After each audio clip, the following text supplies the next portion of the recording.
Hi there guys, welcome to this video. So I've just basically dropped the sticking to your bodybuilding routine video, and I thought I wanted to address something even more seriously, and it's when you plateau. I think that changing your routine is a massive mistake, and I really wanted to address this video because I think for those who are really into bodybuilding, natural bodybuilding, and want to improve, this is a crucial part, a crucial concept to understand, which might be unpopular, it might be an unpopular opinion, but I do think that any good natural bodybuilder will have done this to an extent, even if that might have not realized in the past. This advice is to stick to your routine even if you plateau. What usually happens is that people will want to change up when they start, stagnating, or they're saying that basically their routine isn't working anymore, so that's when they have to change. In my opinion, you should never get to a place where your routine is actually not working anymore. So that's a mistake. If you get there, it means that your routine, for a start, wasn't optimized well, because you should never get to a point where you have to wonder, well, I've got to change my routine because I'm stagnating. If you're stagnating, usually it will be for other factors that you're not really following, bad programming, not eating well. So the first things that you have to do obviously is to optimize your routine the best way possible. It has to be an intelligent routine.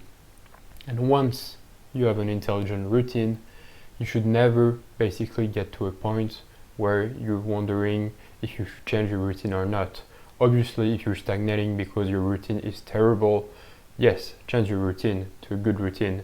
But my point is, when you have a decent routine, you should never have to actually change your routine to keep improving. You should probably adapt it sometimes, because as you improve, you become, intermediate. You will realize a few things that could be, from your body morphology. You have, certain insertions for your muscles. There are exercises that you realize are more adapted to your morphology. So then, yes, you can adapt. But to me, the best bodybuilders are the ones who, once they have a pretty decent routine, you will usually find the same exercises in their routine 10 or 15 years later. So just to quickly summarize before I go deeper in the video, if you have to do something, it will be to adapt. Then you will want to look at other factors. If you start stagnating for too long, like nutrition, are you actually having a good nutrition along your training program? Are you being, at a calorie surplus? If your goal is, bulking, having enough energy to keep improving. But that's basically it. As I said, when good bodybuilders, you will usually find, this decent program that they had at the beginning. You will find most of the exercises that they started when they were beginners in their advanced program.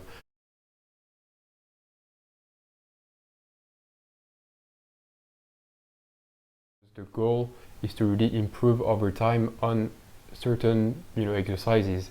You have to become basically the best you can on these exercises over time, as much as you can, basically indefinitely, until you get too old, or you don't have passion for bodybuilding anymore, you want to stop, I don't know. But basically these are your landmarks. So you want to keep at these exercises, and later on see where you're at 10 years later on the same exercises. So obviously I'm not saying that you will lose your muscles if you change your routine totally all of a sudden like this. Obviously, if you've been training for years and you've gained a certain amount of strength over the years, and you switch to totally different exercises, obviously your strength will transfer to these exercises. But in my opinion, it's still not the most optimal way to do things and to measure things. At least if you're changing once every 4 years, obviously it won't break the momentum and break your progress, etc. But the most optimal way, in my opinion, is just to stick to exercises which are good enough for you over the years, over the decades, and that's basically it. Now I want to give a very practical example. In my opinion, this is something that I just pulled out of my mind, and I hope it makes sense. So I wanted to give an example with balloons. So imagine, you have many balloons. So there is, a purple one, a yellow one, an orange one, and a blue one. So let's say, for example, you're taking the blue balloon, and I want you to imagine that, the air that you're using to inflate this balloon is basically your exercises your routine, and your blue balloon, you can compare this to your muscle. So let's say that you can inflate this balloon up to infinity. Basically, it just keeps growing and growing. It never explodes. There is room for a lot of air, and so you're deciding to use this basically exercises, this routine. So the air you're gonna use to inflate this balloon, and you basically inflate the balloon. You start blowing air inside, and so the blue balloon is gonna start growing. And you could say it's your progress, your muscles start growing. And so at some point, what people will do, instead of keeping blowing air inside, as soon as it gets a bit hard, a bit out of breath, etc., what they will do is think that there is something wrong with their routine or their exercises, and so they will lock the balloon and they will leave it on the side, and they will go to the yellow balloon, for example, and they will start doing the same process. They will start inflating the balloon, and at some point they will stagnate again, and they will put the yellow balloon on the side, and then they will go to the purple one and the orange one, like I said, and they will do the same things, and they will stagnate all the time, because each time it gets a bit harder to push through the plateaus, they stop and then change to basically something else. And so here they just keep going around in circles. So imagine they've been inflating all the balloons, and after they want to go back to this blue balloon that I first explained. Well, what does happen when you've been inflating a balloon and you leave it on the side for like a month or two? Well, there is still air inside, but it's really decreased in size. And so you're just gonna blow air back in the blue balloon, this thing that you were doing before, until you stagnate again. And you'll just keep doing this, because what happens is when you do a routine and you change it, you're basically losing the practice of all the exercises that you were doing in that routine. And so each time you go back on it, you think that you're improving, but you're just really making the progress that you used to have on this routine.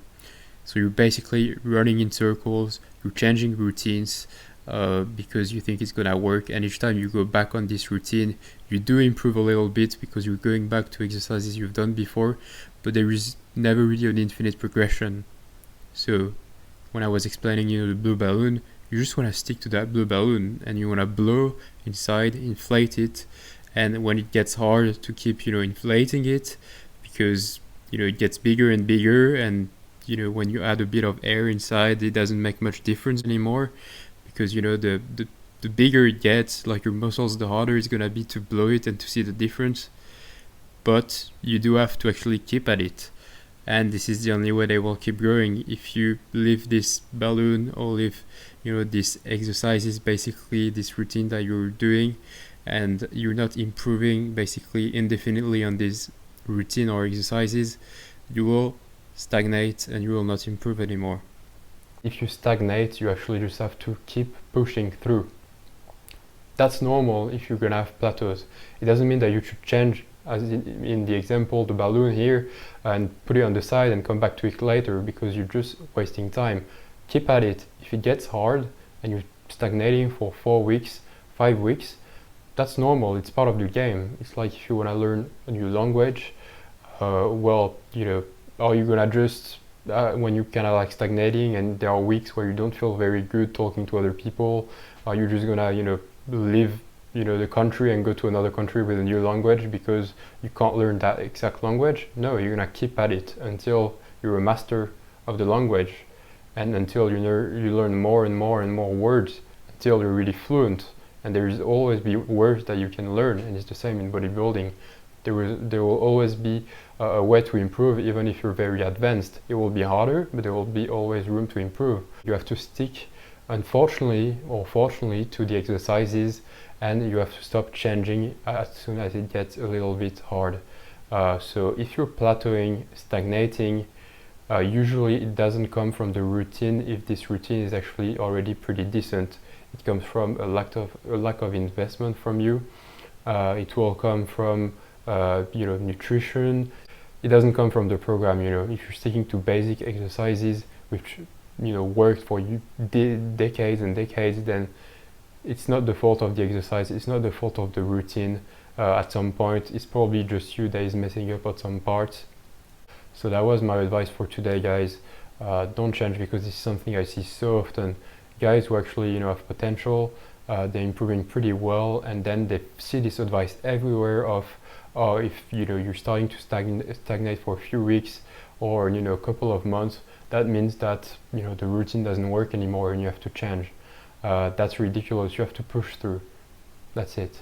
So guys, I hope you enjoyed this video and these precisions, and I will see you next time. Feel free to leave some comments, to subscribe as well. It's good also to ask for people to subscribe. That's something that might help, and to become a member of this real natural bodybuilding community. I will see you next time, guys. Take care of yourself.